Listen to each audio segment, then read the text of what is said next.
how to send snaps without media upload in Snapchat. Hey guys, welcome back to this YouTube channel. Today I will show you that how can you send snaps without media upload in Snapchat.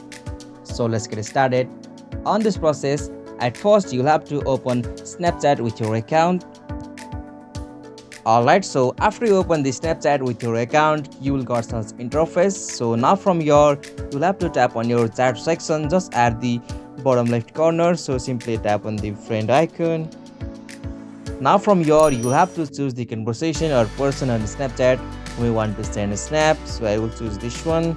And now from here, to send a snap, you'll have to just tap on this camera icon just at the bottom left corner. So simply tap on that. Okay, so from here you can easily take a snap and send it to your friend on Snapchat. So I am capturing it.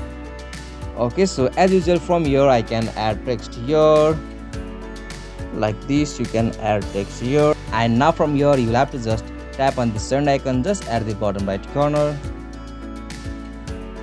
Alright, so in this way you can also send the snap without media upload in Snapchat. So this is the simplest and easiest way. Hope this video was helpful to you, and please don't forget to subscribe our YouTube channel for more quick and short tutorial like this. Thank you for watching this video. Have a nice day.